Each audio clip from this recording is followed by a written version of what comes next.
What is your American dream? I was born in New York. My American dream is music, and DJing is the one thing that I love. My family's from Puerto Rico. I was born and raised in the Bronx. My American dream is to achieve success and prosperity through my hard work. I am from India. I do hope that each one of us realize our own humanity and start helping each other succeed. We are all humanity, and that's the least we should be able to do. I am from Poland. My American dreams be close to my kids and my grandkids, be happy, enjoy daily life. My dreams are very humble. I'm from Suriname, South America. My American dream is to take advantage of opportunities to excel at my talents. Everyone has a right to the American dream.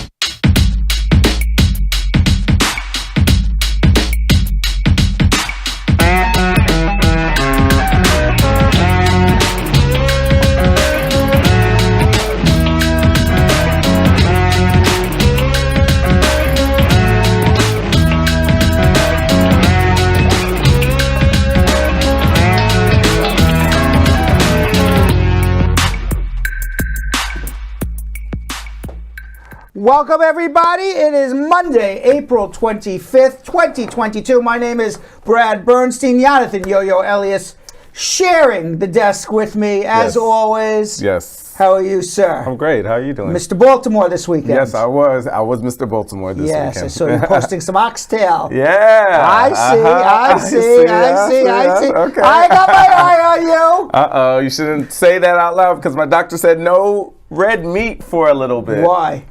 Just trying to be healthier. Your cholesterol is? No, just trying to be a little healthier. I told my doctor I was going to do like fish and chicken. But you know what? Everything in moderation. Yeah. All right? Everything in moderation. And I've been doing really good. And you're okay. Yes, I've been doing really good. Take that from Dr. Brad. Right? Oh, okay. Take that from Dr. Brad. Let's say hello to the squad, shall we? Let's do it. Yo-Yo Elias, it did not go unnoticed that you were first on both. I think even Jessica Kalibi said. She said it? She said it. She says Yo-Yo's first both on YouTube and Facebook. Thank you, Yo-Yo guys. winning all the cups today. Thank you, guys. All week you were winning cups, yes. and now continuing. I'm going to continue. You guys have to go against me now. Look, it's fun. I'm like, I got to be first. So. All right, Elizabeth Francis, squad up. How are you? Kavar Harris, squad up. Dawn Harriet, Jessica Kalimi, and Burrell Harris, squad up. Dahlia Dixon, how are you? And who else we got here? Elizabeth Francis, squad up. Violet Blackwood, Dawn Harriet, Jewel Delph. Who else we have here for roll call? Veronica Dunn Fagan saying squad up. Lisa Bling, squad up as well. Carol the Tiger, how are you? And we see anybody else here? Teresa Williams, squad up as well. Let's see what's going on YouTube, Yo-Yo. Susie Q. Right. Mack, how are you? Jessica Kalimi, she's double fisting. Lady Latimore. Lady Latimore, squad up. Chetty Manduri, how are you? Kavar Harris. Alexia Davis, squad up, my dear. Daryl Winneba, how are you? Keith Ben. And Kushbu KB, saying hello. And Kavar Harris is at cricket practice. And while at cricket practice, taking a peek at Brad Show Live. Nice. All right. And Melanie Wright saying hi, Brad. Sophie Ferg, squad up. Kyra Jones saying hello to everybody. Yo-Yo, take it away. We got a big show. Yes, absolutely. All right, squad, you already know what time it is. I need you guys to throw in all of your questions in the comment section right now because during social media check-in, we're going to ask as many as we can. So the earlier, the better. And also, please share this across all platforms. Throw it in your text messages. Hit up your friends, your best friend, your sister, your aunt, your uncle, anybody. All right, let them know that the show is live right now. What we got? Squad up, Dion Reed. I didn't miss you. I see you still. Continue, Yo-Yo. Absolutely. All right, guys. So we are about to start schmoozing with Brad. We're going to talk headlines, including a just-released annual report with data from the Department of Homeland Security regarding the number of immigrants from nearly every region of the world who came into the U.S. during the pandemic. And it's time for some fuzzy Monday stories about our animal friends, like one that is a bit of a modern day reverse Goldilocks scenario. Y'all remember Goldilocks? I remember Goldilocks with And the bears, exactly. the 3 bears. So but this is reverse. It's reverse. Reverse Goldilocks. Yeah. A reverse Goldilocks. Yeah. So this is I saw the story. We're going under the rim, coming around for the reverse dunk. No. Reversing. Reversing. I'm thinking story I'm thinking like it's a reverse on like a basketball court, like a reverse dunk or something. Reverse as in like the fans would be playing basketball and the basketball players would be in the fans. All right, we'll find out. And of course, you can call SPAR at Bernstein 1-800-529-5465. That's the number to call to get your immigration questions asked and answered. Hint, hint. We only have 3 open lines left. Uh-oh. It's almost locked and loaded already. All right. 5 minutes into the show. Call right now. 1-800-529-5465 international +1 212-227-8933. If you want to talk to me live, now is the time to call. You'll have to hold while we schmooze, but I promise I'll get to you. 1-800-529-5465 international +1 212-227-8933. You'll see the number scrolling all the way at the bottom for the entire show.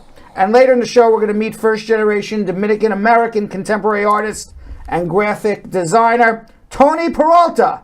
He spoke with Jonathan about his art, his family, his immigration experience, and living here in New York City. Yeah. All right, you ready to schmooze? Let's do it. Let's do it.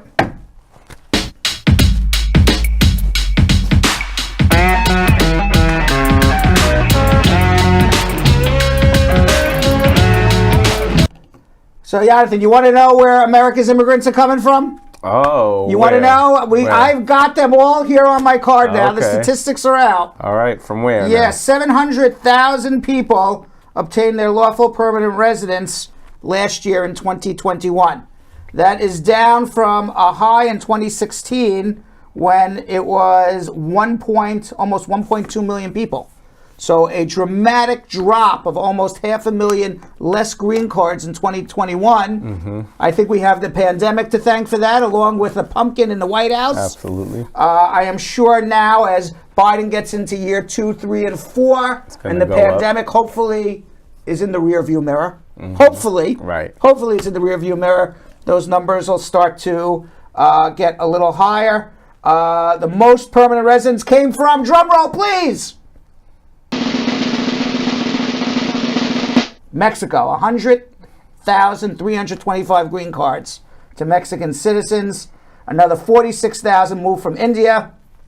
41,000 from China. And more than 272,000 people moved from Asian countries. That was far larger than North American countries, which were just 222,000, and far bigger group of people from Asia than any other continent. Along with Mexico, other big countries immigrating to the United States in terms of populations to the United States, not necessarily big in terms of landmass.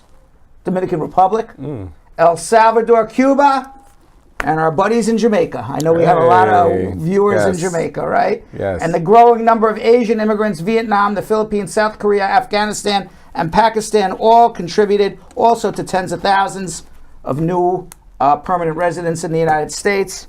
South American nations were also represented.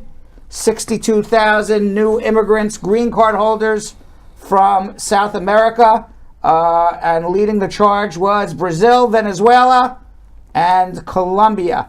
76,000 people from the African nations, led by 12,000, also a lot of viewers watching from Nigeria. Oh, yeah. 12,000 new green card holders from Nigeria, and 7,500 new green card holders from the Congo, along with thousands of others from none other than Jonathan's homeland, Ethiopia, Egyptians, Ghanaians all earned lawful permanent residence. It was the lowest figure, by the way, 707,000 people. Lowest figure since 2003. That's a little bit trifling. Yeah, that is. But I like going through the roll call of everybody. It's good to know. Still good to know, right? And by the way, now that Title 42 is hopefully, and I put that in quotes, hopefully over, the Biden administration said that Title 42 is going to end officially on May 23rd. That's less than a month from now, where now it's going to go back to the old system that you can come to the border, apply for an asylum. Okay. If you pass a credible fear interview, be allowed in and wait for your hearing in the United States rather than wait in Tent City on the Mexican border. They started to slowly end Title 42, although it's not coming to an official end until May 23rd. According to a source from Immigrations and Customs Enforcement, 95 families were allowed to cross through the border, apply for asylum, obtain a credible fear interview. Among those families are considered the most vulnerable, tongue-tied today. Vulnerable people who have been waiting in Mexico for Title 42 to lift, some waiting more than a year. And these families include pregnant women, children, unaccompanied children, and women, and children with special needs. Now, the ACLU spokesperson applauded the exceptions being made and pressed the administration to follow through on their plan to end Title 42. Lee Gallant, an ACLU lead attorney on Title 42 litigation, said that we expect the administration not to backtrack on its promise to end Title 42 by May 23rd, because the pandemic's over for everybody, except those waiting on the border to apply for asylum. It's still apparently a pandemic for them. Yeah. Now, on Thursday, some Republican states, that's why I said I put it in quotes, hopefully it'll be over on May 23rd.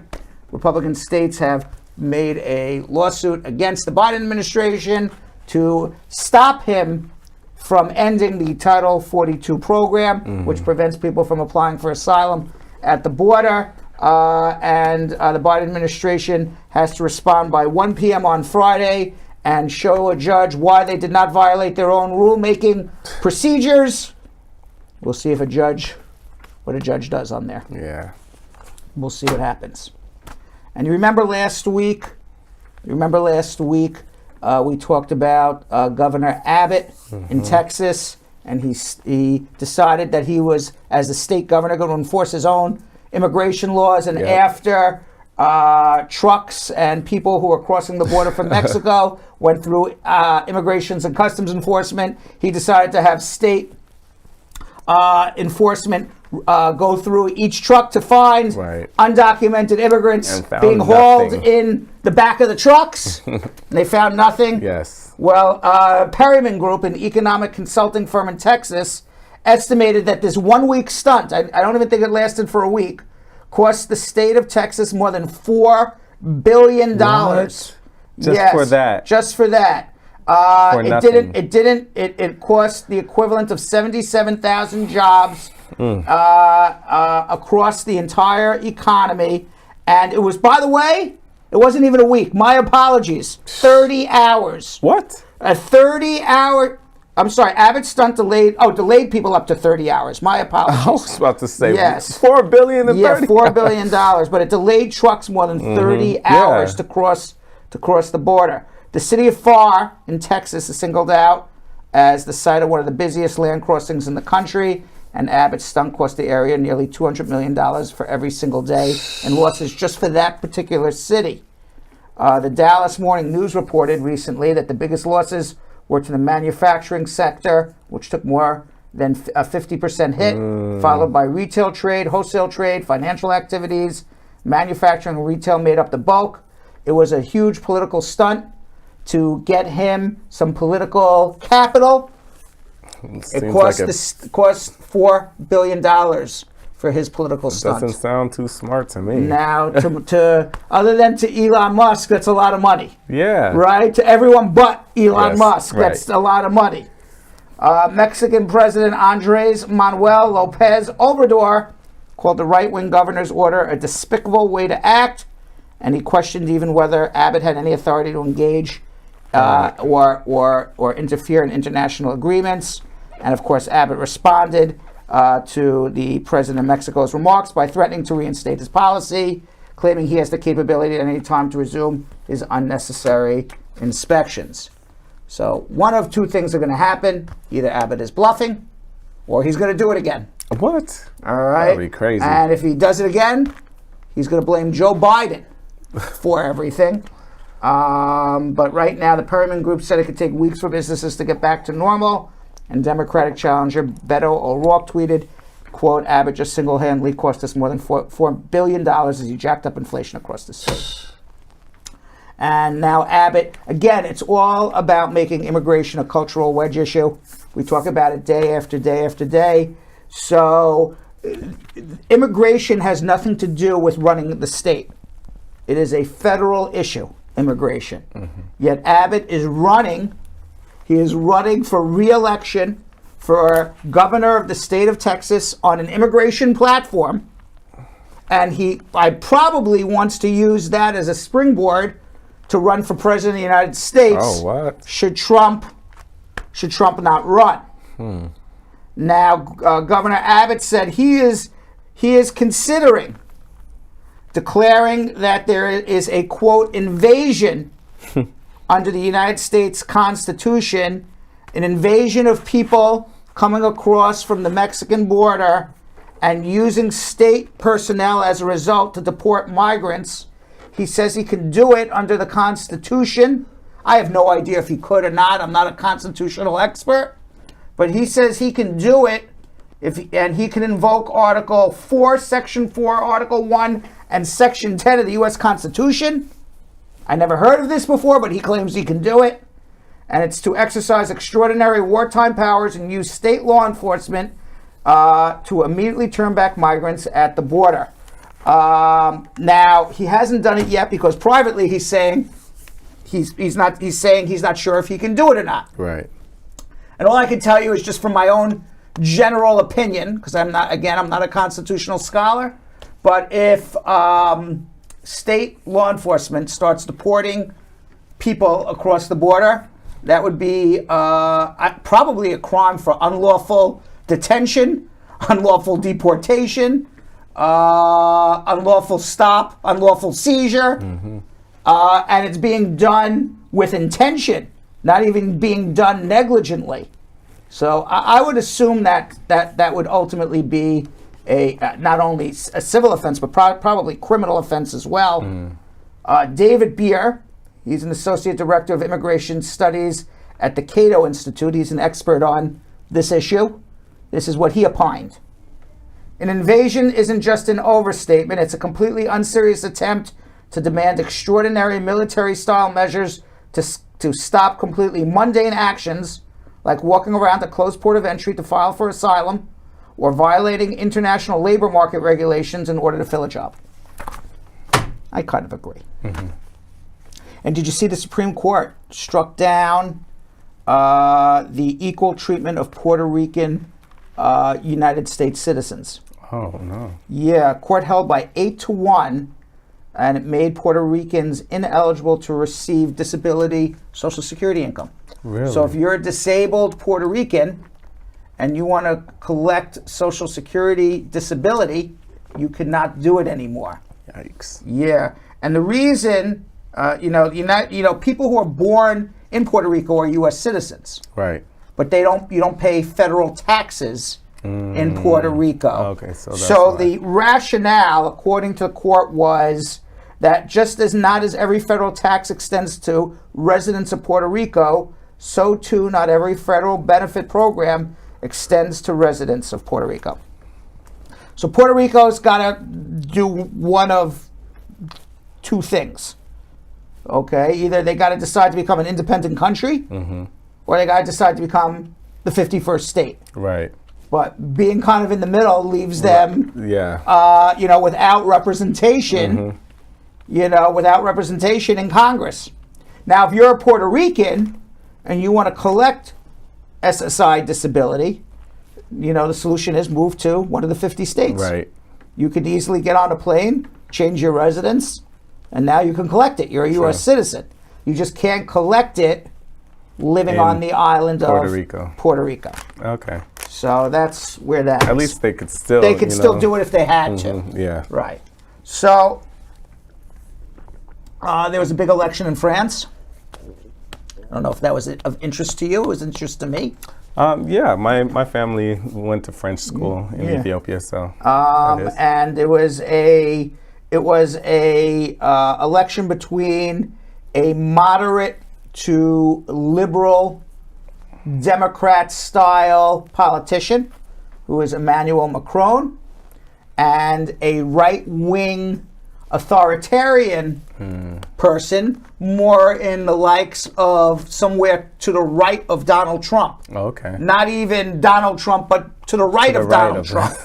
Her name is Le Pen, and Marine Le Pen, and there was a little concern. You're right. There was a little concern that she may win the election, and if she did, that would be a big problem for NATO and European Union response to the Russian aggression in the Ukraine, because she has been cozying up to Putin. I see. She is actually in favor, was on record of being in favor of the invasion. Oh, no. And does not want France to go up against Russia. But in the end, her ties to Russia did her in. And even though she is somewhere between right-wing and fascist, and anti-immigrant and probably racist as well. Her dad was also a politician. He was a racist. She has kind of softened her opinions from her father's, but probably is right there in that gray area too. I'm just glad she didn't win. Yeah, that would have been pretty bad. Now the only solace that comes out of this from others is that, of course, now the NATO position, the European Union position stays strong against the Ukraine. And even some analysts in the United States pointed out that Macron won despite approval ratings of less than 40% in France, which is about the same as President Biden. But I don't know if that's a real good comparison, because their election systems are completely different than here in the United States. But congratulations to the re-election of Macron. And did you see Secretary of State Anthony Blinken and Secretary of Defense Lloyd Austin went to Kiev this weekend? And they met with President Zelenskyy. It was the biggest open secret that I've ever seen. Okay, everyone seemed to know they were there, but nobody announced it. Russia, they bombed 5 different train tracks. We don't know how Blinken and Secretary of Defense Lloyd Austin got to Kiev, but presumably the other leaders have gone by train. But they seem to have made it, and they saw Zelenskyy, and they agreed for more financing for the war effort. You know, the United States at this point is saying they're staying out of the war. For all intents and purposes, other than us putting boots on the ground, the United States is at war with Russia at this moment, other than us putting boots on the ground. I would presume that we have military advisors advising the Ukrainians how to fight the Russians. We have provided them with all the military equipment and financing they need to fight the Russians. And I would believe that we are in close coordination with them, which is a far cry from 2 years ago or 3 years ago, when President Trump refused to even give Ukraine $300 million in military equipment, because he wanted Zelenskyy to go on CNN and lie and say they were investigating Biden and that's what ultimately led to Trump's first impeachment. If you remember. I do. And I'll tell you something about President Zelenskyy. Everybody thought Ukraine was going to keel over, and they weren't. You know, obviously the United States is heavily involved in financing the war effort now, and if it weren't for NATO countries, not just the United States, but all the NATO countries chipping in and helping finance the Ukrainian effort, Ukraine would have been run over by now, because they didn't have the military equipment to fight the Russians. But I'll say one thing about President Zelenskyy. Everybody, including myself, thought that this is what I think is the difference. everybody, including myself, thought that when the Russians came to invade, Zelenskyy and the government was going to run. Right. Get out of Kiev. They're going to kill us. Yeah. And what I think he did, which rallied everybody in the entire country around, is he said, I'm going to stay. Yeah. This may be the last time you hear from me. They may kill me, but I am staying here. My government is staying here, and we are going to defend our capital. That's deep. And I think that, more than anything else, really took everybody by surprise. It showed what a tremendous leader he is. And besides, he's done two great things. I mean, I don't know what he's doing, on a day-by-day basis, but from what I see, he did that. And he has this way of cajoling countries and people to feel sympathy for what's going on in the Ukraine. Yeah. He goes and gives speeches, and he turns his speech to what people want to hear. He emotes empathy and sympathy and gets the world on their side. I agree. He's a good actor. Yeah. But that's what Ukraine needed. Very lucky that he's there. Especially coming from like his past, I would have never thought that he would have stayed. And I would not. Yeah. He's like the captain, saying like, I'll go down with my ship if I have to. But you got to respect that. I mean, if look at the difference in Afghanistan. The president of Afghanistan, Karzai, as soon as the Taliban came close to Kabul, he left. Yeah. He left. Yeah. He left. He got on a plane and said, I'm out of here. Right. I'm taking my money and I'm leaving. Yeah. So who wants to fight if their leader leaves? Right. Zelenskyy didn't take his money and leave. He said, I'm staying here. This is my country. This is my city. You gotta respect it. Yeah. And meanwhile, the United States, they've given more than $3.7 billion to Ukraine. It's more than any other country has received in military aid since the beginning of the year. They just gave 120 new drones. These drones are outfitted with bombs. Oh. And what they do is they have people flying the drones from miles and miles away. These tiny little things, they go fly right above a tank, explode right above a tank, and blow up the tank. Really? Yeah. Wow. So, it's amazing. That technology has never been used before in warfare. This is all. This is all. It's like war in the future. Yeah, this is all new. That nobody has used this technology before. As a matter of fact, the Ukraine has just purchased 120 new drones. Oh man! And how is a tank going to defend against? You've flown a drone before. It's a tiny little helicopter about the size of your palm. Yeah. How is a tank going to shoot this thing down? You don't even know it's there. You don't even know it's there. And it comes flies over your head. And there's no guns on a tank that shoot up. Oh, that's true. So it comes from high up, comes right down, and blows up. So it's amazing, how the technology and warfare changes. I find it very interesting. The one thing that scares me is people learn from this. Yeah. Oh, yeah. All right. Now, who's to say that some lunatic could put a bomb on a drone and just fly it into something now? That's why I wish, there were certain things they just didn't tell us. Like, what I mean? Like, we don't have to know that or learn about I don't wish it, but I have this fear that, No, because you got people out there like that. Everybody sees this now. And I could go. That would be scary. I could go and buy a drone online. Yeah. And I'm sure, I don't know how to put a bomb on it, but I'm sure somebody could figure it out very easily. Absolutely. And terrorize an entire city. Not that I'm telling anyone to do it, but it scares me. That's the scary thing about just everything new. Yeah. So.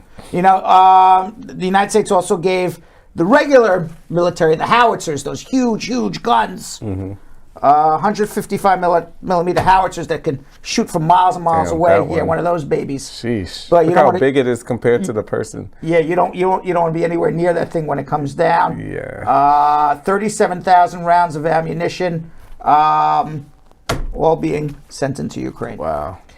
And by the way, with all of this military hardware, at least coming in, the talk now, where before how long will it be before Russia overtakes the Ukraine? The conversation, at least you hear from the military leaders of the United States and the military leaders of Ukraine are, how long is it going to be now until Ukraine pushes Russia out of Ukraine? They feel very confident now. Well, that's good. Yeah, well, I don't know what's going to happen. I'm not a military. I'm hoping. Yeah. You know, I think that would be awesome if they can get them out of there. And what do you think of the world's richest man buying Twitter?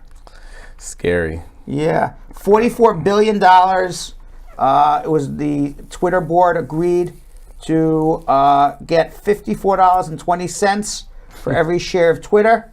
So if you own Twitter stock, you're going to get $54.20. It's a 38% premium over what it was selling for. Wow. Before Elon Musk offered to buy the company. Twitter independent board chair Brett Taylor said in a statement, the Twitter board conducted a thoughtful and comprehensive process to assess Elon's proposal with a deliberate focus on value, certainty, and financing. He has the money to pay for it. That's pretty certain. And he has the financing. And it's a 38% premium over what it's trading for. Sounds like it's a pretty good deal for the Twitter stockholders. I don't know if it's a good deal for the Twitter users. For the world. For the world, because he is a free speech advocate. Yeah, you see what he says? I hope even my worst critics remain on Twitter because that is what free speech means. So it could be, Twitter could turn in, I'm going to use a bad word, but Twitter could turn into a shit show. Yeah. Okay, yeah, where there's for sure. absolutely, my concern with Twitter is there will be no moderation. Right. The worst of the worst of the worst I don't like that. are going to come out. People are going to come out from their rocks and spew the worst hate and the worst lies. And if anything that the world has ever learned is the bigger the lie, the more believable it is. Yeah. And nobody says free speech is unlimited speech, Elon Musk. Right. Okay, we have free speech in the United States, but we don't have unlimited speech. We don't have the right, the most perfect example, to disseminate child pornography. Right. Someone could say, "Oh, I have free speech. I'm Right. allowed to send it to anybody." So what do you do then? You can't. That's illegal. All right. So free speech ends where somebody, to me, where the injury to society is bigger than your right to a free speech. And I think the biggest problem that social media has as private companies is they've had a hard time finding where that line is. Where's that line where we want to give people free speech, but at the same time we want to be able to not harm society. Right. And the thing with Elon Musk is he's going to move that line very far away from where it is right now. Because his belief is that there is no harm to society as long as there's free speech. Yeah. So that line is going to move far over from where it is. And my thing is, just like he said, oh yeah, I would even want my biggest, critics to still, say whatever they would like to say. I feel like when you have somebody that's just so rich and untouchable, like you'll say that, oh yeah, I want all my haters on there, but like that will actually hurt, other people. It will hurt their businesses. It could, like you said, just like with Trump and January 6th, just like throwing something like that out. But it's not going to touch Elon Musk. That's why he's like, yeah, it's all good. Everybody free speech. It's not going to mess up with. It's not going to mess his funds up. I wonder if Trump will be allowed back on Twitter. Of course he will. I wonder if Trump's going to want to go back on Twitter. Yeah, he has his own social media platform. Nobody cares about that. Of course he wants to come back. He's got to feel like a loser now that he made this whole new company, Truth. That's what it's called, Truth, to go up against Twitter. Right. And now Twitter has free speech. Nobody needs to go to Truth. Yeah. Truth Social. Truth Social. Yeah. All right, let's Fuzzy Monday. Let's see what we got. Let's do it. Fuzzy Monday. Let's get fuzzy.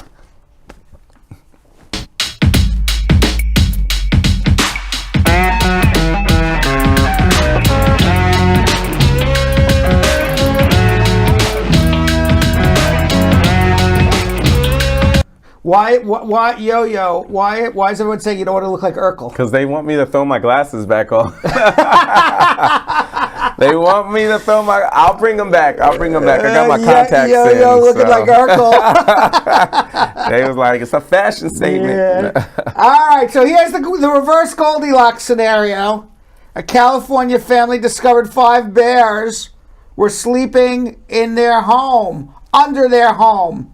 The South Lake Tahoe residents had been hearing some odd rumbling, some snoring-like noises throughout the winter, but had been ignoring these mysterious sounds, Jonathan, because they simply didn't make any sense. Why would there be snoring coming out from under my house? But according to the Bear League, a nonprofit dedicated to helping people coexist with bears, they wrote on Facebook that these people were not imagining things. It turns out that a mother and 4 young bears around 1 year old were waking up the humans from snoring and hibernating under their house. The residents didn't realize there were 5 bears under their house until we got there. We're talking about the Bear League. They come in and help people coexist with bears. And we got there and told the bears to come out. Come out, bears! I don't know how they tell a bear to come out, but they told them, come out, you bears! And they counted like 5 bears. They thought they just had one very noisy bear, but it was a 5. Mother and 4 bears. So what they do... That's the mother right there, peeking. Yeah, what they do is they uninvite the mother back under the house. They make the mother scared to go back under the house. So then the mother thinks they're in danger, and then the mother called the rest of the bears out, and they all left quietly. Yeah. Now, nobody actually physically hurts the bear, but the bear may have some emotional problems after. Scared. Oh. Scared a bear. And scaredy bear. Right. Not a scaredy cat, a scaredy bear. Yeah. And I heard that, I think one of them was like... That 3 were her biological cubs, and one is like an adopted. Yeah, one. I thought that was pretty interesting that a bear would have empathy to adopt a bear that's not hers. No, it really makes sense when people say, "Oh, you're a mama bear." Like you really are down for your cubs. So it also goes that these bears are much more intelligent. Absolutely, They have a lot more going for them than you would think. Yeah. And they just because you can't communicate with them, you think there's something. Exactly. But here's a bear that found an orphan cub and brought her into the family. I love it. Yeah. I love it. That's very fuzzy. And meanwhile, that was a very fuzzy story. Yes. Teddy bear. Yes, teddy bear fuzzy, yeah. And according to a new poll of 2,000 dog owners, Jonathan, 45% believe their dog is in better shape than they are. And 21% believe the opposite, that they're in better shape than their dog. And 7 in 10 said they have become physically healthier since getting their dog. Many exercise with them. 7 in 10. Yeah, 68% said they hated exercising before they got their dog. Because when you have a dog, you have to walk the dog. You have to. You have to go play with the dog outside. And you end up exercising. It's true. So not only is a dog emotionally healthy for you, turns out that dogs are also physically healthy. Yeah, see, my dog was kind of like that. Whenever I would like try and do push-ups and stuff, he would just be all up under me. I didn't know you had a dog. I did when I first moved here to New York. What happened to your dog? I had to give him to his godmother because New York just wasn't for... I had a small apartment, and I had 2 pits there as well. I had a small dog, so it was my best friend had 2 pits. I was like, this isn't good for Polo. Yeah, no.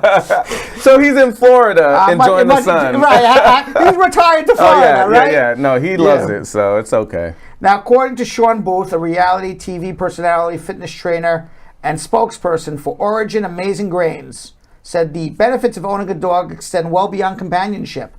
Doing things together benefits both you and your 4-legged adventure buddy, and just as you take care in keeping them active and feeding them right, they're also taking great care of you.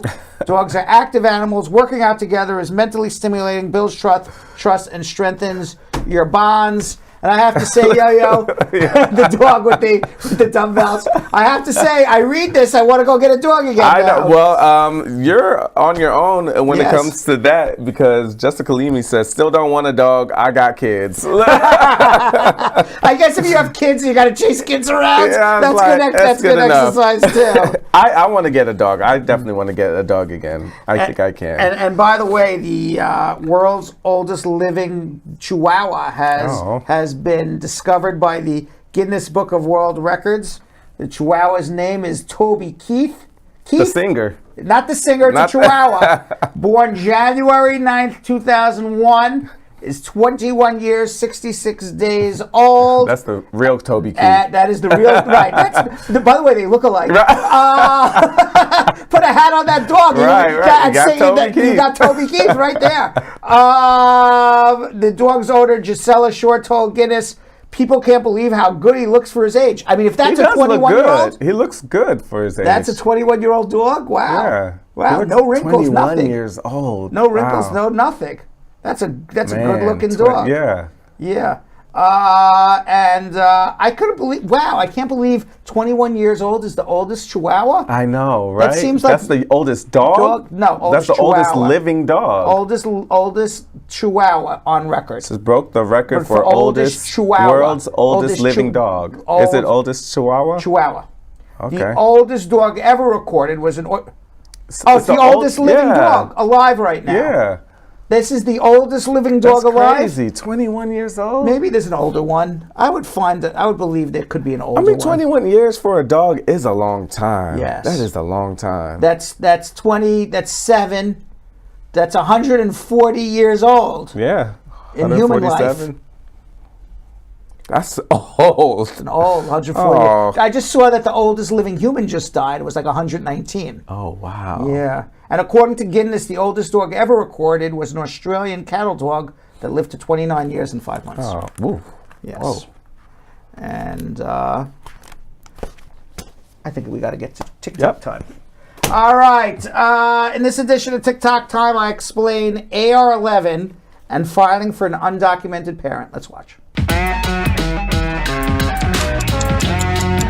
You have to file an AR-11 every time you move or change addresses until you become a United States citizen. I'm sorry to hear about the abuse in your relationship, but yes, you still have to file an AR-11 despite that. Good luck. If you're a United States citizen and want to file for your mother or father in another country, start by filing an I-130 visa petition. Upon approval, the case would be transferred to the National Visa Center. You do affidavits of support, biographic data on your parents, and they get a visa appointment. Don't worry about whose name what is in. The wife has to start filing for the husband, and then he'll start worrying less. She'll start worrying less. They're worried because they haven't left the starting gate. They need to file something. You file an adjustment application if he's eligible. Get him a work permit, a social, travel document, then start changing over the names of the assets into joint names. Or in the alternative, if he entered without inspection or on a crewman's visa, file an I-130 visa petition. A provisional waiver if he's undocumented and out of status and has a bar to re-entry. And then let him go home and come back with his green card. But the process has to start. That's the number one thing. And then, as the process starts, and as the husband gets status and gets his green card, there'll be less worry. Good luck.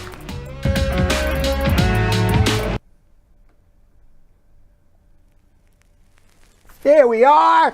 All right, Jonathan, it's dinner time. Ready for meat and potatoes. Do it. The meat and potatoes of the show where I answer your immigration questions. Let's do it.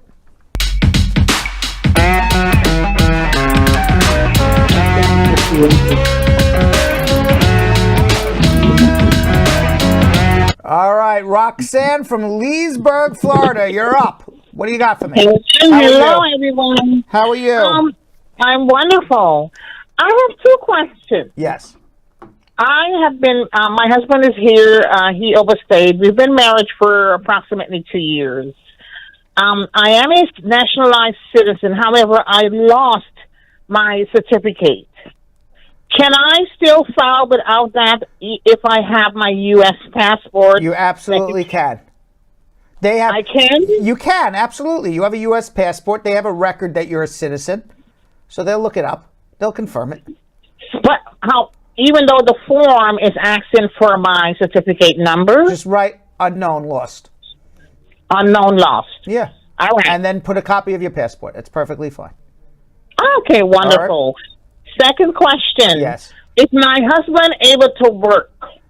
Not legally, but being married to a U.S. citizen does not prevent him from getting a green card if he does work undocumented. Okay. I haven't filed for him as yet. I'm getting ready to because I was waiting to get an answer. When did you get married? In 2020. Okay, so you should have a joint tax return for 2020 and 2021. I didn't do that. All right, so go amend it. Okay. All right? All right, thank you. And the reason why you want to do that is because you want to be able to show a joint financial relationship. Showing a joint financial relationship goes a long way to proving it's a real marriage. I just spoke with a gentleman today, well, not on the show, and he told me he works in one city, his wife's in another city. He travels home every other weekend, twice a month. They speak on the phone, and he doesn't understand why immigration's not approving his marriage. And I said, you're obviously in a relationship with this woman, but it's not a bona fide marriage. Right. A bona fide marriage is you live together every day and you have a joint financial relationship. That's what immigration wants to see. It's straightforward. So I told him, I said, work it out, make it happen. So I'm telling you the same thing. So I'm telling you the same thing. Just make it happen. Yes, we have a joint banking account. Okay, good. So that's part of the way. Yes. Just go amend the taxes and you'll be fine. All right, thank you. You're welcome. Uh-huh. Let's go to Trishwana in Fort Washington, Maryland. Hi, Trishwana. Trishwana in Fort Washington, Maryland. Going once, Trishwana. Going twice. Usually by the time I go between 2 and 3, they show up. But Trishwana, she's sleeping. Let's go to Anuj in Lake Eisner, California. Hello, sir. How are you? Hi, how are you? I'm good. Thank you so much. Actually, I remember you always give me the guidance of citizenship. So last week I became a citizen. Oh, congratulations. Congratulations. Awesome guidance from Bradshaw Live, right? Thank you very much. Thank you, sir. Yeah. So I have a last question to ask you. Sure. So, sir, actually on the same day I received the certificate of citizenship. So in this certificate, I just find out they need some signature. So can I do my signature or I don't need to put my signature? There should be a signature. You have a signature on your naturalization certificate, so just sign your name. So I have to mandatory do the signature or I don't need to do anything? If you don't want to, you're a citizen either way. You want to sign it, you can. If you don't want to, don't sign it. Yeah, because sir, actually next week I'm applying for the passport, so that's why I'm asking you. Well, if there's a place for a signature, sign it. No big deal.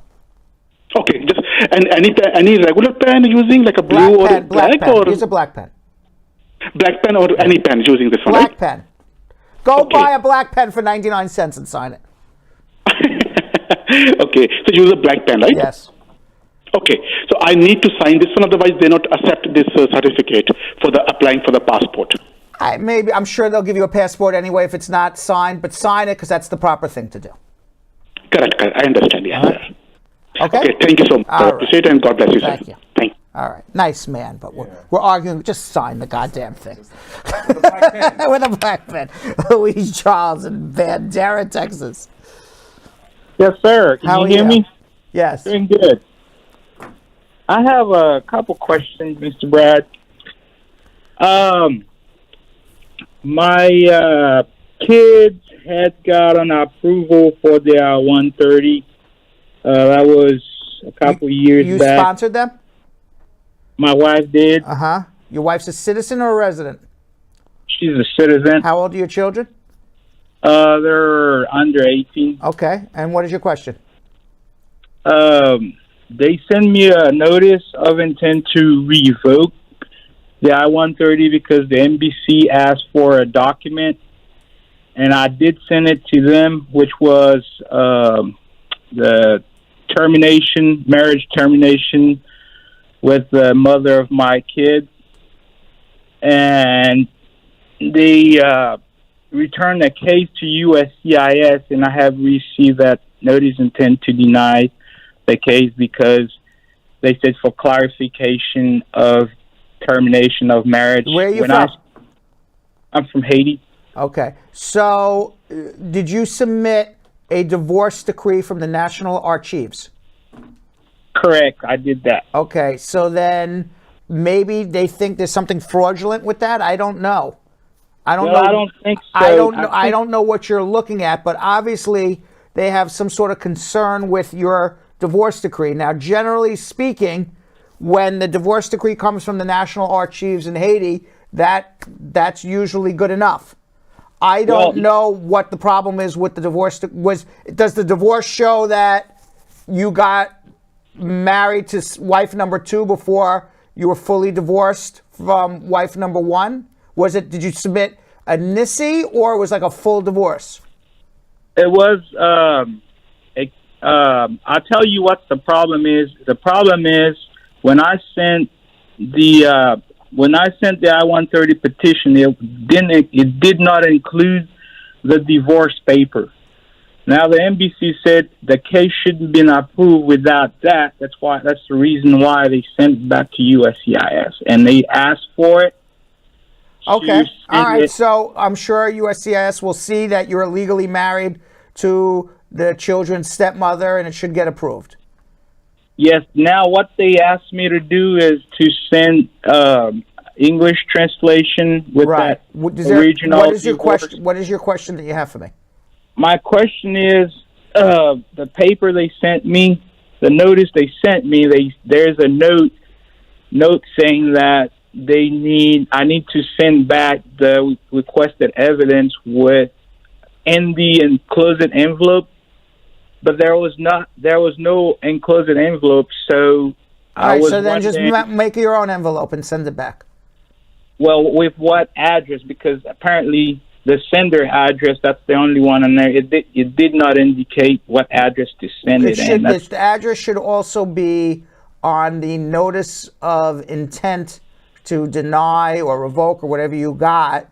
Should have a notice with a barcode and an address. And as long as you mail it back to that address and submit the letter with a barcode, you should be okay. Okay, so the sender address on that notice should be the one to send it, since I don't have the... Correct, and submit back with that actual notice, because that has the barcode on it. Correct, yeah, they asked me to send those with yeah, you can submit your own envelope. It'll still get there.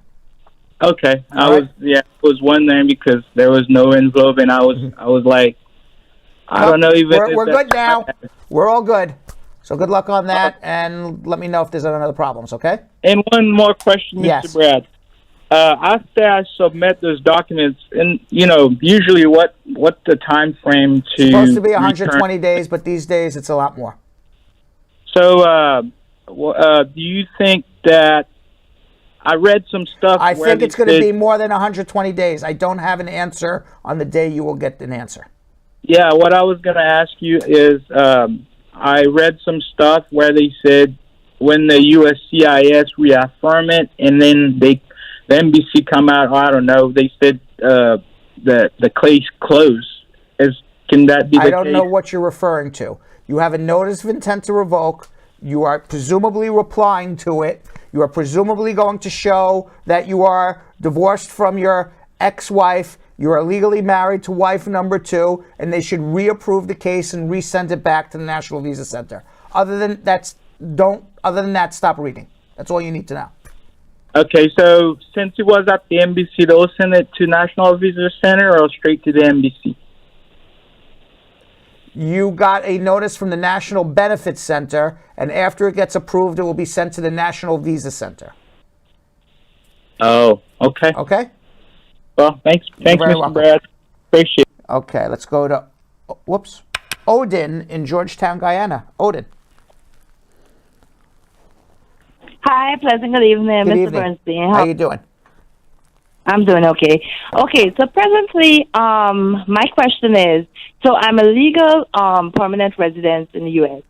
and I filed for my citizenship 2018. I would have gotten back. They would have gotten back to me and sent me a notice stating that okay, come for an interview in 90. I went for the interview, but when I went for the interview, I still had a pending 2-year the marriage green the card. I-751. Okay. Right. I still had that pending, and I passed the interview and everything, and they denied me the green card, the citizenship, saying that on the base of me not having the 10-year green card, they have to deny me the fact to gain the citizenship. All right, that was incorrect. Did you ever remove the conditions of your permanent residence? Yes. Why are you calling me from Georgetown, Guyana right now? Just on vacation? I'm not on vacation. I'm actually here a year now because of the situation. All right, so you can't do your citizenship anyway. And maybe you abandoned your permanent residence. Who knows? No, this is way before all of this, right? No, it's not way before anything. You have a green card. You went to remove the conditions. You told me that was done. Somehow your citizenship was denied. Who knows why? It doesn't really matter. What matters now is that you are a lawful permanent resident who has been out of the country for more than a year. I don't need to know any more than that. So under the law, you've abandoned your permanent residence, and you certainly can't do your citizenship for 5 years. So we can have a debate all we want on why your citizenship was denied. It doesn't matter. It's water under the bridge. You have to apply for right now, or you'll never come back to America with a lawful permanent residence. You've abandoned your residence, ma'am. So you need to go to the U.S. You need to go to the U.S. Embassy right now and get what's called an SB1 visa to return. Okay. Because you realize staying out of the country for more than a year, that's abandonment. Right. So you're calling me about citizenship. I'm worried about you keeping your green card. True. I have a ticket for 5 days. When I come, can I come into you and bring these documentation so we can have a one-on-one for me to if they let you in America. Okay. They may deport you back home. Who knows? You've been out of the country for more than a year. Okay, because I'm I told you what to do, an SB1 visa, but you can take your chances coming to the airport. Okay, I'm basically under the UN. For my husband works for the UN, and I'm actually under a student something they call it for the kids at school. So I need to actually come into you to have this discussion. That's okay. Good luck trying to cross the border. I told her what to do. She's like, I'm coming in anyway. Okay. Sherrington in Tampa, Florida. Hi, Brad. Hi, how are you? I'm fine, thank you. So I'm calling on the behalf of a friend. And my friend, he had got into some trouble. He tried to traffic some form of narcotics some time ago. Long time, about 2001. Okay. And it was a transit flight, and he got caught in Bahamas. And he because of that, he got a police. Because of that, he got a criminal record for that. So he's actually from Jamaica. So when his wife tried to file for him to come to the United States and so forth, and when his police record to be looked up out, it shows on his police record. Yeah, he's denied. Yes. It actually shows on his police record, so it couldn't process to for him to get his thing. So we'd like to know what was the drugs? What can he do? What was the drugs? It was marijuana. All right. So what he has to do is pray that marijuana becomes legal in the United States of America on the federal level. Until such time, marijuana is on the controlled narcotics list. Anybody who's convicted of trafficking any drug on the controlled narcotics list has a permanent bar to re-entry to the United States. No waivers, no nothing. So there's nothing you can do until there's going to be a day when marijuana is legal on the federal level. It's going to happen. I don't know if it's going to happen this year, next year, 3 years, 5 years. It's not about being legal on the state level. It's about being legal on the federal level. And when it does, that narcotic, which is marijuana, people could argue it's not a narcotic, but it's on that narcotic list, comes off the list. It's no longer a bar to re-entry to the United States, and then he can do all the waivers he needs. Even though it was in Bahamas, he got caught. Even though it could have been in Antarctica. What the law says, if you are a past, present, or suspected future drug trafficker anywhere in the entire world, that bars you from entry to the U.S. No waiver. Oh, I see. So, but luckily for him, it was marijuana, and everyone believes that marijuana is ultimately going to become legal at some point, and when it does, call us back. Okay, I see. All right? All right. Yes, all right. Thank you, All Brad. right, good luck. Let's go to Maz in Chicago. Hey, hello. Hi, how are you? Yeah, I'm good. How are you? Hey, I have a quick question. My concern was that I married my wife from India. She's from here right now. She's been staying with me for a couple of years. She had her 2 years green card, so I already renewed that. It's on process right now. So after she became a U.S. citizen, and she wanted to apply for her parents, but my main concern was that she have a sister and brothers, the siblings. They're under age 21. So how can she do family files or no? No, unfortunately, no. What'll happen is she'll file for the parents, and when the parents come to the U.S., the parents have to turn around and file for the siblings. That would be the fastest way. That's the fastest. And then how long does that would take? About 2 to 3 years. How much? 2 to 3 years if they're under 21. Yeah. If they're under 21. Yeah. But everybody has parents, that same problem, but unfortunately that's what it is. Yeah, but the parents they will have a green card, so Correct. do we have to wait until?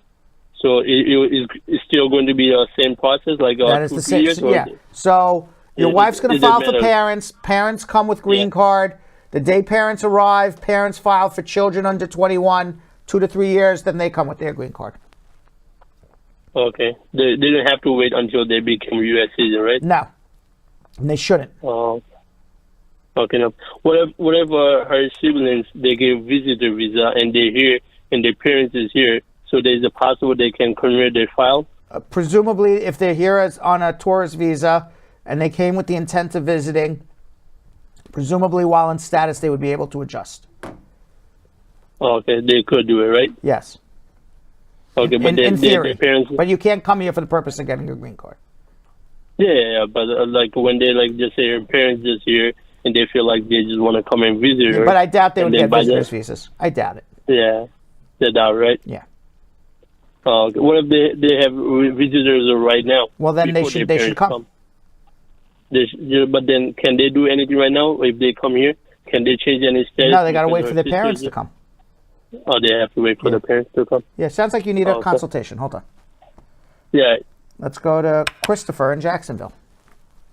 Hey, Brad, how you doing? Good. How are you? I'm doing great. I'm calling on the behalf of my brother, right? So he got in the U.S. last year on a work visa, right? Mm-hmm. And he's currently about to get married, I think this year. But the thing is, his partner has never worked. His partner has never worked in her life. I was wondering if he could use an adjustment of status, like when he's adjusting his status, if he could use an affidavit of support. Yeah, well, if his future wife has never worked, she will sign an affidavit of support for him and show income 0. And then he has to go out into the United States of America. There's 300 million plus people in the U.S. Find someone who's a U.S. citizen or resident who can give a second affidavit of support. Okay, so she was telling him that her mom could do it. So and you got it. There you got it. Okay, then cool. So he's not in problem no, as long as the mother makes a good living, it's fine. Okay, then cool. No problem. Thanks for your help, Brad. Okay. Okay. Let's go to Chantel in Hartford. Hello. Hi, Chantel. Hi, Brad. I have a question. Currently out of status, but I'm married to a U.S. citizen. But I've been on the work and travel program before in 2018, and I was just wondering if, by any chance, I will be able to work with my Social Security number. You're in the United States now. You overstayed on your visa. You have a valid social. You're going to be adjusting your status through marriage. You can work on that valid social. So I will be able to work, and there wouldn't be any problem. Well, let me be exactly 100% clear. If you work, it would not prevent you from getting a green card. If you work and pay taxes, it would not prevent you from getting a green card. If you work and want to pay taxes, you can use your Social Security number. That Social Security number you have is a valid number. You should tell the truth when you file your adjustment that you are working with this Social Security number that is valid. None of this is going to prevent you from getting a green card. The only person who gets hurt from hiring an undocumented person in your situation because you're married to a U.S. citizen would be your employer, and nobody's going after the employer. When you get your work permit, you don't need a new Social Security number. You already have one.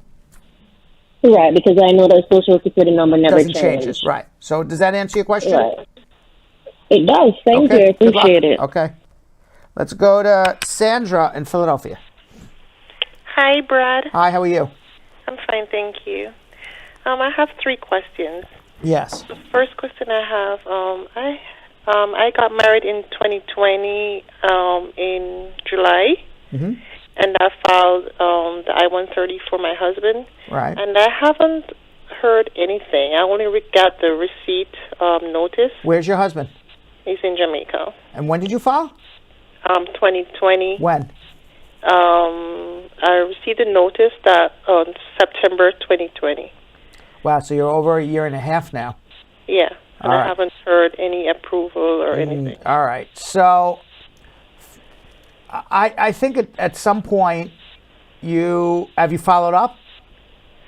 Yes, the lawyer that filed it for me, she did. She sent in like a change for my naturalization because I became. You've not been a citizen this whole time. Yes. When did you become a citizen? In January. This year. Yes. All right. So wait until sometime over the summer. 6-7 months from the time you became a citizen. If by July you have nothing, I'd suggest threatening a mandamus at that point. Okay. All right. In the future, I don't think it's going to help you now, but if you want one other thing you can try 2 other things in the meantime. Okay? One is you can file a K3 petition. I don't think it's going to help you, but it doesn't hurt. It's just an extra filing fee. It's to have your husband come to the United States to wait on his green card here while the petition's processing. A lot of times when you file that K3 petition, it speeds up the I-130. Another thing you can do is write a humanitarian expedite letter. Show your saddest story why you need your husband here. Sometimes it works. So those are 2 things you can try right now before you threaten a mandamus. Okay. All right. And another question. I filed for my daughter. She got approved.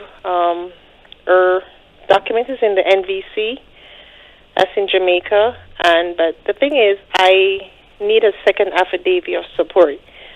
Would she be able to get an interview? She will not get an interview until you get the second affidavit of support. Okay, so I need the second. Yeah. And another question, the last question. Would my husband get a 10-year green card or a 2-year green card if it goes over the... It'll be 10 years because I assume you're married more than 2 years by the time he gets his green card. Okay, all right. Thank you so much, Brad. Let's go to Sally in Los Angeles. Hello. Hi, Sally. Hello. How are you? Hello. Oh, my God. Sally's singing to me. How are you? What's happening? I'm fine. How are you? Good. Why are you so chipper today?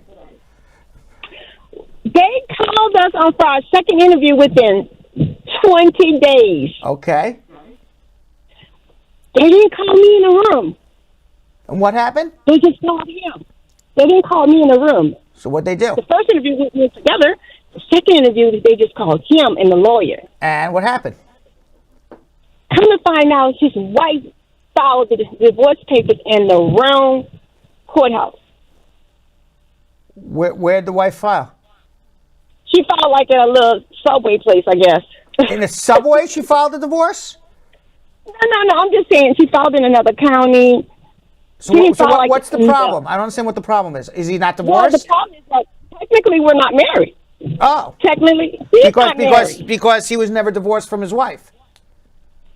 No, because she filed the wrong location. She's supposed to file in the main courthouse. In a what courthouse? The main, the big. Where's the wife live? I told you Nigeria. Sally, I don't remember everything about your telephone calls. Okay. So, all right. Well, so this anyway, is what needs to happen, Sally. No, wait. He got a lawyer. The divorce. The lawyer took care of everything, mailed it back before 30 days, and now my lawyer has it. So you think they're going to give him his green card? No, because you just told me that that the divorce was no good from Africa. No, right. But the lawyer took care of it, and he filed. They got her to file at the regular courthouse where they needed her to file. Was the divorce dated after your marriage? Now that it was done properly, or before? Oh, after. So you're still not legally married. So why not? Well, because if the man got divorced in 2019, you married in 2020, you find out in 2021 the divorce is no good, then you do a right divorce, that doesn't make your marriage from 2020 valid? So you need to remarry again and file a new adjustment. That's what it sounds like to me, but I don't know. I'm not looking at all the documents. Just basically on what you're telling me. But then he got robbed, and they took his work authorization card, his social security card, his state ID. Sally needs her own television show. Sally needs her own TV show. This is like Sally, I love you, but you're a train wreck, this case. He has the passport, so he's thinking I took his passport and the post office did something with his passport. Can we just get another one? What's the big deal? What do you mean? Who took his passport? I gave him the envelope. I gave him the stamp. I gave him the Social Security application to reapply for that Social Security card. He gave it to me. I said, "Why are you giving me this? You have to do it." So, he only needs a valid passport to show ID, and he needs proof that he made a legal entry. Immigration already has proof of the legal entry, so if he doesn't have a passport, he'll apply for a new one. How long will it take? I'm not a lawyer from Liberia. I don't know how long it takes to get a passport from Liberia. Not Liberia? What are you talking about? Liberia? What country is he from? Nigeria. My apologies. Nigeria. My apologies, Nigeria. I thought you told me Liberia. I don't know what you... Sally's so excited. I sometimes don't understand everything she's saying to me. But anyway, so we're still not legally married? No. Maybe you are. I have to look at the documents. No, we are legally. We have a lawyer. The lawyer all right, so then you're legally married. I'm not looking at your divorce, Sally. I'm just basing it on what you're telling me. You know, he blames me for stealing his passport. So I say, okay, I don't blame you. Now you can really blame me. Watch for the divorce papers come to your house next week. You're divorcing him now? Where is Fufu? Wait, you're divorcing him? Well, I don't want to be responsible for your divorce, Sally. All right? No, I'm not responsible for your divorce. Sally, you love this man. Get back together with him. No, I don't. No, you're not. You better go play around with his fufu. That's what he likes, and sign those divorce papers. Okay. Bye. I love you. All right, bye, Sally. Fill us in what happens. Okay. Good luck. Yeah, we all right. What's gonna happen? Sally needs her own. Sally needs her own show. She doesn't need to call it to the show. She just needs the Sally show. Right. All right, let's go to Alexa in Bronx. Alexa, hi, Brad. How are you? I'm good. How are you? I'm good. What's going on? Sally's on the Casamigos or something. I think she's on the good stuff. She's on the Anejo. Yeah, the Casamigos. Oh my God. I get the tequila reference. Maybe, you never know. But she's driving. Oh my She sounded God. like she was driving a car, so I hope she was not on Yes. Casamigos. She's safe though. All right. What's going on? So I have two questions. Yeah. So I came here back in 2016 on a B1, B2 visa with my son. He's 7 now. And now my U.S. husband want to file a petition for us. So I want to know the forms that I should file. You came here on a visa? Separately. No, me and my son, we came here on a B1, B2 Okay, visa fine. All right. back in So 2016. Fine. You're married to a U.S. citizen. You live with this man. You're going to file an I-130. I-130. I-130A. I-138. A is an apple. A, okay.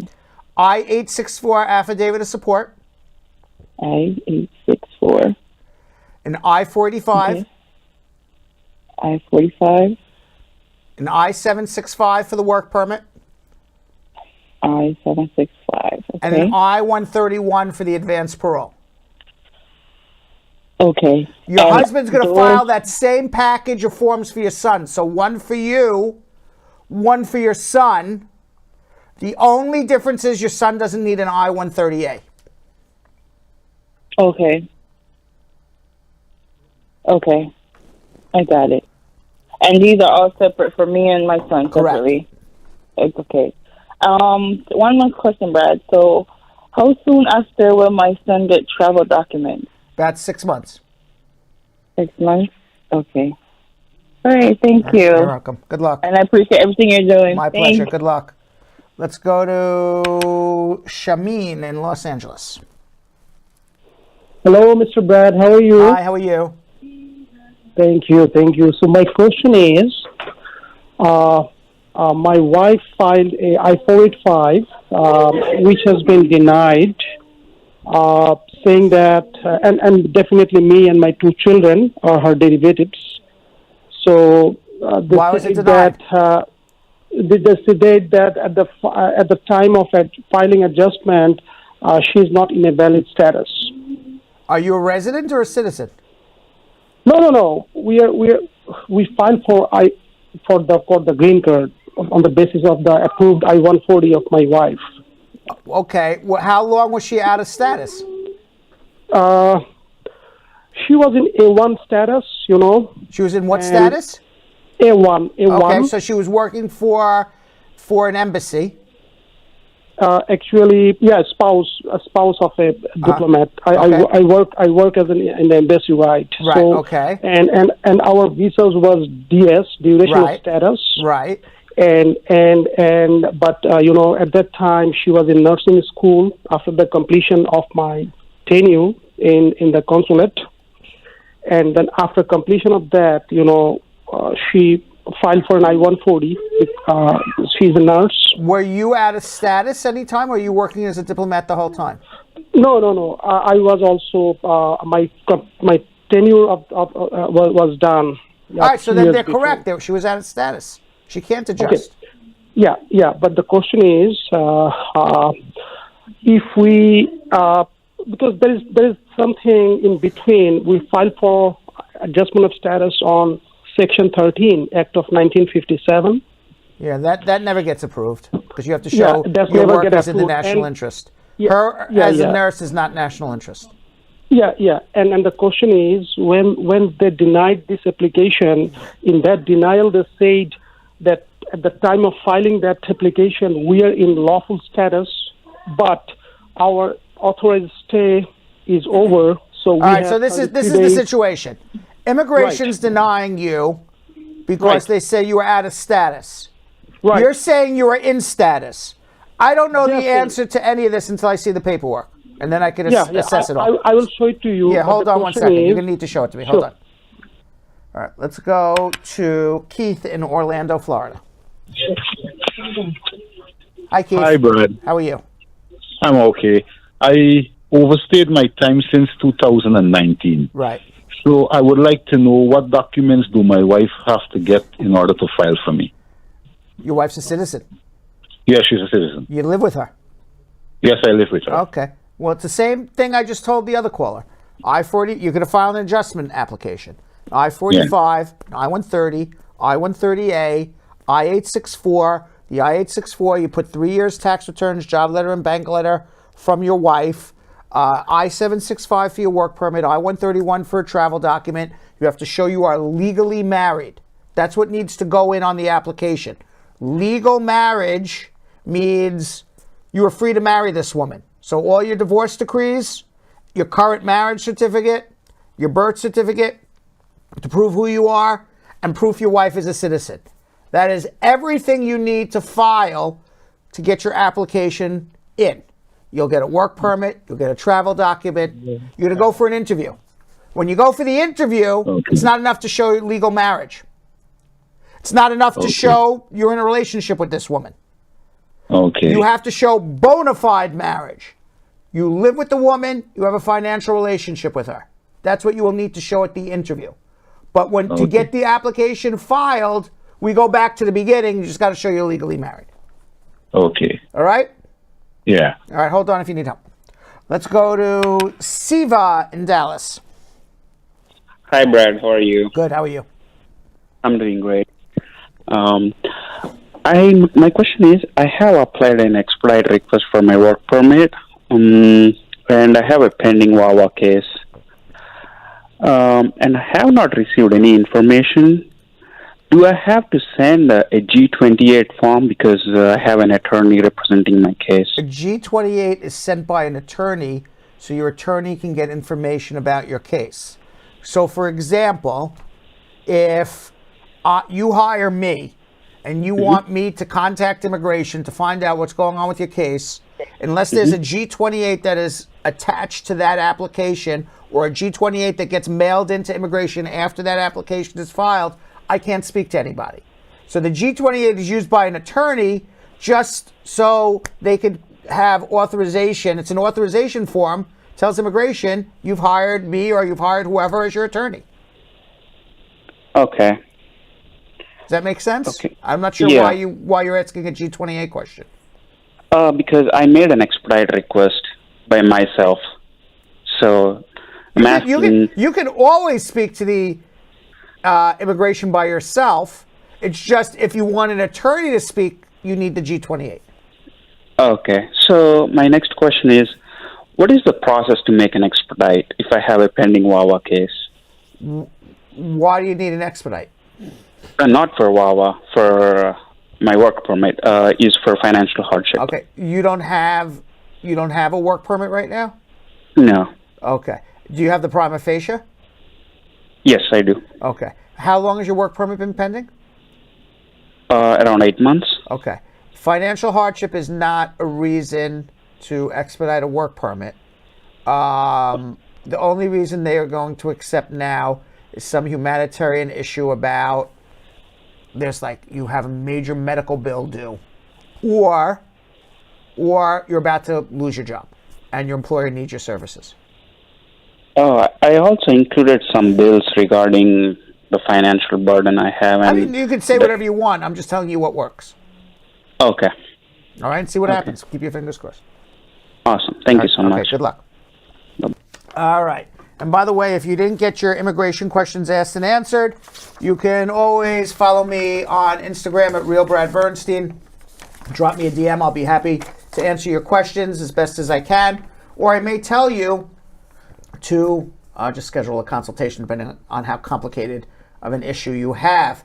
You can also follow us at Bradshaw Live. You follow us on Bradshaw Live on Instagram. You don't like 2 hours of us. You can handle 2 minutes of us, 30 seconds of us. Follow us on Instagram at Bradshaw Live. And also follow our fastest growing social media platform, TikTok. You can leave a question in the comments and hopefully I read it and hopefully I will respond in a personalized video to you for the entire world to see. And you guys can follow me at Jonathan Elias TV on Instagram. And later in the show, Jonathan's going to speak with first-generation Dominican American contemporary artist and graphic designer about his craft and his family's immigration story. And his name is Tony Peralta. Yes, and now, squad, Mariana Trevino Wright, Executive Director of the National Butterfly Center in the Lower Rio Grande Valley on the border of Texas and Mexico, tells us what she would like to see in U.S. immigration reform. Now, I want to also know what you guys want to see. Let us know in the comments, and we will read them later. What is the number one change you want to see in U.S. immigration reform? I would like to see us have relatively fast, safe, and affordable means for people to enter the country with documentation and a work permit so they pay into Social Security. And the ability for them to work seasonal jobs or just what they need to solve problems at home, to support their families, and then be able to return home, because I have never yet met an immigrant who didn't say they'd love to go back home.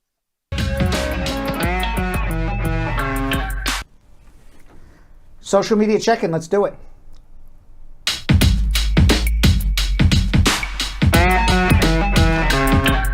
All right, Liana Brown, Facebook VIP member, does obtaining an ITIN number jeopardize someone's AOS case, or if you ever worked while waiting for the AOS process? I'm married to a U.S. citizen. Not being married to a U.S. citizen is not a problem. Okay, Khalid, a Facebook VIP member, how long does it take for an immigration appeal after a court judge disapproved of a case for alleged fraud from USCIS? An immigration judge appeal to the BIA could be anywhere from 6 months to 2 years. William Patrick on Facebook VIP member, how can an asylum seeker waiting for an interview adjust his status when his country is under TPS? Get approved for asylum. Okay. I'm Crane 8 on Facebook. I submitted I-130 on May 24th, 2021. It was actively under review on September 24th, 2021. On February 24th, 2022, I submitted the I-129F. Both are in the Potomac Service Center, and I'm a U.S. citizen filing for my wife. She's in Algeria. Can I do a tourist visa for her to come visit me here in the U.S. while waiting for the approval?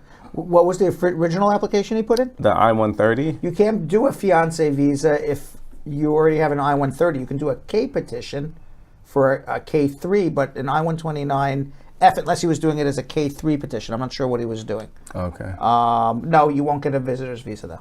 Okay, Eric Anguafo on Facebook. I submitted an I-130 on January 19th, 2021. I did my biometric in September 2021, but I have not received any replacement card. What can I do? Go down to local USCIS and ask them to put a stamp in your passport. Sometimes that speeds things up. Heather Savage on Facebook. If I file for more than one family member and they do their interview at the same time, do they have to travel to the U.S. together, or could some come at a later date? As long as the main beneficiary shows up first, you're okay. Okay, Kira Jones on YouTube. My vowel was approved while in removal proceedings with immigration court. To do adjustment, will the fee be waived? If not, how much is it going to cost? $1,225, but you can always request a fee waiver. Alexis Singh on Facebook. My mom is a green card holder, and she sponsored me under 21 years old brother since June 2020, but we haven't received approval notice yet. How much longer will we have to wait? I don't know how much longer you'll wait. Rose Park on YouTube. After being lied to, I'm now stuck married to a green card holder. Stuck? Can he file for me? In the U.S., I have no status. Well, Can I go ahead? Why do you want a liar to file for you? I don't understand what's going on with the marriage, so we got to find out more. Okay, Will on YouTube. I got a request for evidence on my N400 application regarding a traffic ticket I got for blocking a crosswalk. The case keeps getting put off since 2019. It's now put off till November. What can I give to immigration? Give them that it's still pending. Eventually, they may deny your citizenship, so just try to resolve this traffic issue. Shouldn't prevent you from becoming a citizen now. Daryl Winnabar on YouTube. I'm married to a permanent resident wife. She applied for Medicaid for both of us, and I got it, but I have not applied for any immigrant benefit yet. Is this okay? Yeah, it's okay. Diana Bibalo on Bibaloo. Bibaloo. Babalu. That's Bibaloo. It's Bibaloo. Yeah. On YouTube. In removal proceedings from 2019, I married a U.S. citizen in June 2020 who filed from a form I-130 for me a month after. The I-130 is still pending today. What can be done to expedite the process? Everybody asks the Everybody's same saying question. that, yeah. It's delayed. I've repeated it. You can try humanitarian request. You can try a pre-litigation mandamus. Those are your options. Tony on YouTube, I-130 was approved on February 2022. Got my receipt notices, I-485, 765 a week later. Am I going to get my work permit right away, or do I need to file some documents with the court before getting an approval for a work permit? I'm awaiting my master hearing, which is to be held in September 2022. You should get a work permit.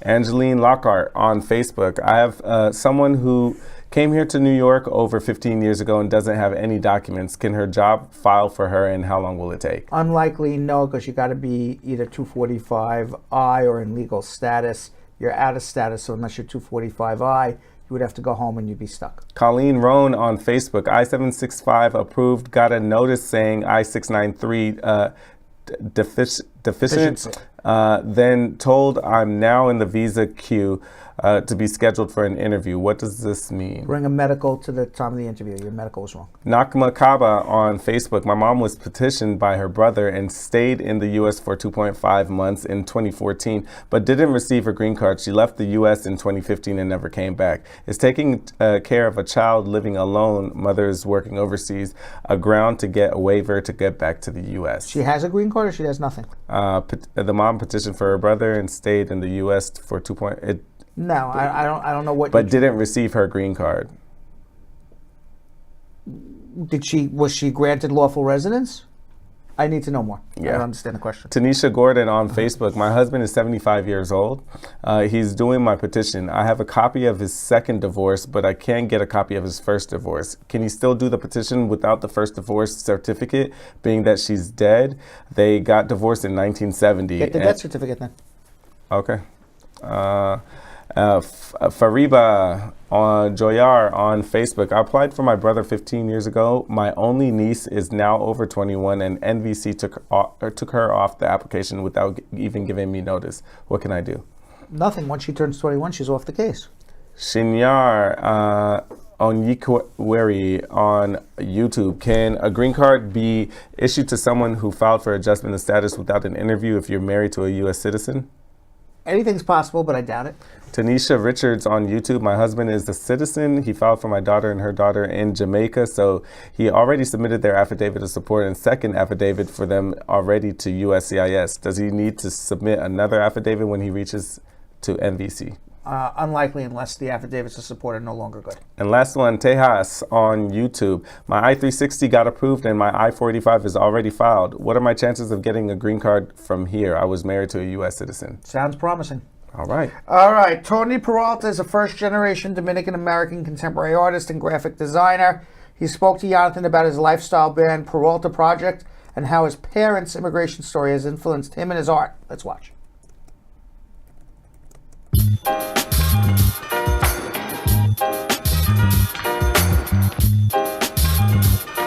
What's good, Brad Squad? It's your boy, Jonathan Elias, and today I'll be talking to the great Tony Peralta at his own shop, Taller Peralta in Uptown Manhattan. You guys might remember when I spoke to him at Citi Field for the Dominican Heritage Night, but today we're getting up close and personal with him, all right? So we're gonna check out some of his signature work, his hats, t-shirts, sweatshirts, paintings, and much more. We're also gonna talk to him about his family's immigration story and what it's like to keep the Dominican and New York culture alive through his artwork. Let's go talk to him. Mr. Tony, what's up, man? What's up? How's it going? Hey, it's good to see you again. Likewise. First of all, your shop is dope as heck. Thank you. Your shirts, your sweaters, your paintings and all that, it's real dope. You're a contemporary artist, right? So what made you even go down this path, and like what made you actually want to be an artist? I mean, I've been drawing all my life. Drawing, in art is one of those things that it was the only thing I was good at when I was younger. In school, I wasn't always the best student. I figured out later in life that I was a visual learner. Classes like math and science, I didn't really do that well. I was always in an art program from elementary school to high school.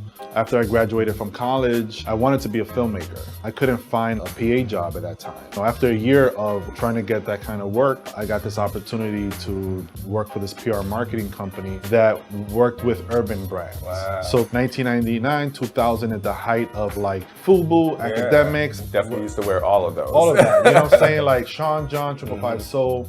I got better as a graphic designer, and then being around all these brands, you know, with hip hop and growing up in hip hop has always been about hip hop and fashion. So I was like, you know, I want to do this. And a few years later, I started a brand called the Peralta Project. Throughout the years, it just kind of starts to take off a lot more. You're Dominican. Yes. All basically of your stuff has like the hip hop, urban type of feel. So how did you put those two together? I do what I know. You know, it's very simple. I was born in New York City. Both of my parents are Dominican. I grew up in Dominican culture as well as hip hop simultaneously. I grew up in the 80s, so besides my parents being new immigrants, there was also like the birth of hip hop happening. And hip hop was happening as I stepped outside. Like you step outside, you see the, you know, the b-boys, you see the graph. The stuff that you see visually, you don't really see here anymore. I will go outside and I'll see like graph on the walls by graffiti crews. This was happening in Washington Heights. My memories are what inspires me. People a lot of times they ask me where your inspiration comes from, and it's just like, it's me thinking back at that time. You just recently went back to DR. Yeah. For an amazing reason. I went for the opening of this design biennial that I'm part of. It's in the Cultural Center of Spain, and it's in the capital in Santo Domingo. I was asked to be part of it, and it was great. It's an honor to be able to go and showcase my work, you know, in my parents' homeland. Right, you know, right. so that felt really great. To some people, it might not be that big of a deal, but like to go back to your hometown, your homeland, and to show them like, look, this is what we're doing in the States. For sure, you know, because it's like, it's an opportunity for them to see what being a Dominican American looks like and how I interpret being Dominican. Right. You know, so that was really cool. The exhibit dealt with designers, from like clothing designers and people who make like products and even architects. Oh, wow. So, you know, I was in really good company. I do want to talk about your immigration story and how your parents came here, why they came here, when they did. My parents met here. They both grew up poor. But it's interesting because even though they were poor, they owned the land. My grandmother had no education. Yeah. She had 6 kids, one on the way. They had land, so she just rented it out. So it wasn't like they were rich, but land is... It's very important. Yeah. My mother was already married at that time, and you know, you get married and you go live with the husband's family. They were so poor that her mother had to come and bring her food. Eventually my mom, she asked her father for permission if she could leave to Puerto Rico to come to the United States. My father grew up really poor in this little small house with like, I think it was like 6 brothers and sisters. They all came here to find a better life. So how does that make you feel to not only represent for your culture, but to actually make them happy and to show them all the sacrifice that they made to come to the States was, you know, I mean, it makes me feel good. I realized that later on. I started to really make sense of like my parents and the sacrifices that they made coming here. But not only that, but just the risks. Yeah. You know, and it's interesting because, you know, when you grew up in an immigrant culture, your family here in the United States, they teach you not to take risks. It's like, no, you got to get a job, and it's like, and you should be happy and grateful for it and all that stuff. But then it's just like, but y'all came here without speaking the language, not knowing anybody. I feel like now being an entrepreneur, I'm honoring them by taking the risk of opening up a shop and doing the stuff that I do. My mom has always been proud of like what I did. All she told me is like, yo, you gotta work or go to school. My father, you know, owned a grocery store here. Wow. Yeah. So they both have that entrepreneurial spirit. You opening your shop here, because I'm sure you could have opened it anywhere. What made you open it here, and how has that helped you still being in touch with the deep culture? I never thought I was going to be able to open up a shop here. Because, you know, we're in the process of gentrification. Yeah. The real estate up here is pretty expensive. I was actually planning on moving to the West Coast. Saw this space, looked into how much the rent was, and, you know, I was like, okay, I think I could afford that. And it's been great, man. It's been a game changer for me. Amazing. Yeah, it's been a game changer. Yeah. On that. Do you feel like, you know, because your family moved out here for you and your future, do you feel like because of that you're living your American dream? I'm living my dream. Yeah. You know what I'm saying? It's the dream of being creative and being able to make a living off of that, you know. And I'm just very grateful that I'm able to do this every day. I get messaged all the time about being an inspiration. You are amazing. Thank you so much, man. Oh, you're welcome. Amazing. Man. Thank you. So you know I'm about to cop some stuff. I know that. All right. Well, there you guys have it. We got up close and personal with the great Tony Peralta. We got to see some of his artwork, but then also listen to his story, which is so inspirational. You guys definitely have to come up here and cop some of his stuff, all right? Peace. All right, Yo-Yo. All right, I actually have one change we would like to see in U.S. immigration reform from Don Harriet. You know, I told you guys I'm about to be reading. It says, I want to see siblings filing time much shorter. Yes, and Angelina Lockhart agrees with that. She says they need to change that law. I need to see my sister and brother to come visit. I agree. Yeah, it's like a long wait for brothers and sisters. That's crazy. Yeah, it's a crazy wait. It's crazy. All right, 10 questions. Let's do it. 50 seconds. Let's do it.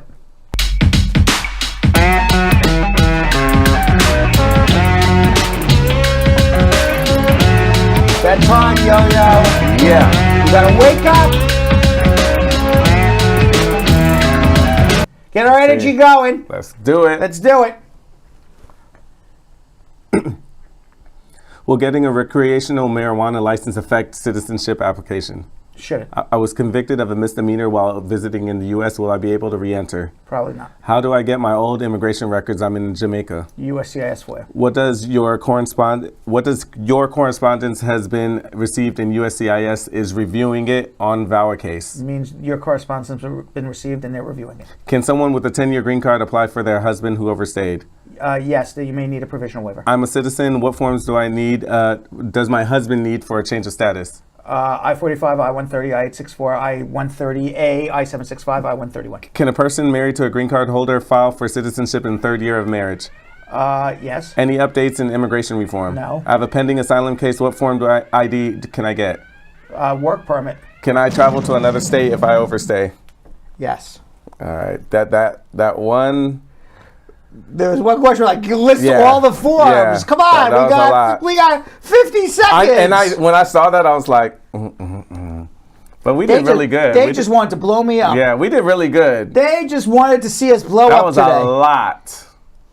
I think we did really good. We almost did it. Yeah. Almost. Yeah. Oh no. It wasn't a bad. As Dainty Brown said. Oh no. Yeah. All right. Comments of the day.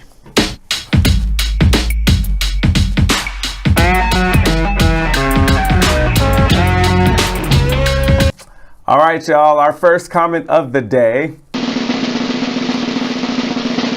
comes from Angeline Lockhart saying, a lot of people don't understand the immigration law. It's very complicated. It is. It is. Yes. Especially to answer 10 questions in 50 seconds. Very complicated. Very complicated. All right, our second comment of the day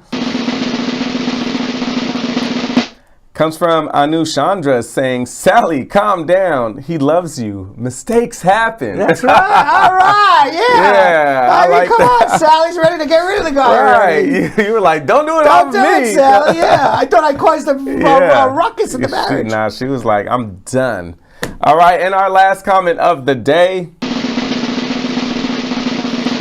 Kwaku Anane saying, best immigration show in the world. Oh. Thanks, Brad. Well, I agree with that, Kwaku. Yes. All right, everybody. I hope you had a great Fuzzy Monday tomorrow. Join us for some tea a little after 6 p.m. Eastern Standard Time. Thanks for watching. So, Sam, as part of the production, we have to say this disclaimer at the end of the show. Do you mind reading it for me? Okay, but you know, Brad, I have to do everything around here. Forget it. I'll do it.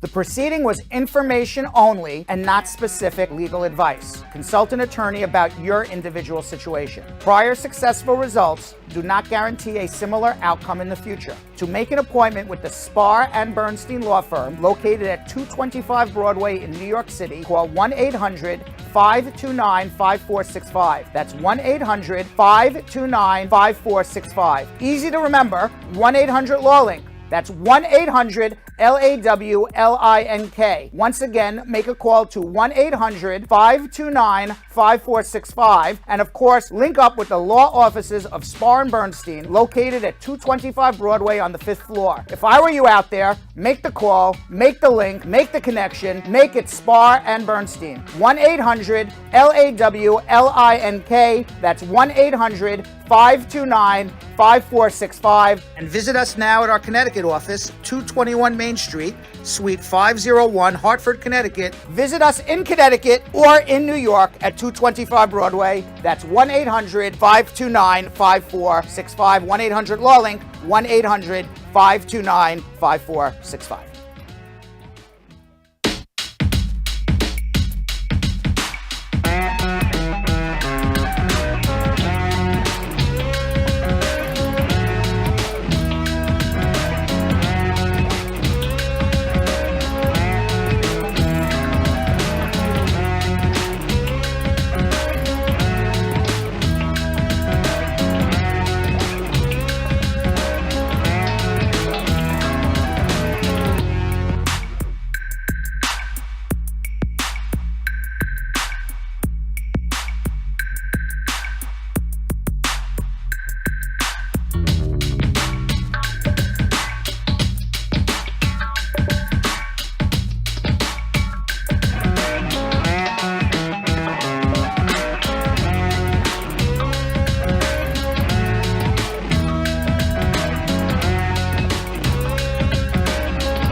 What are you doing?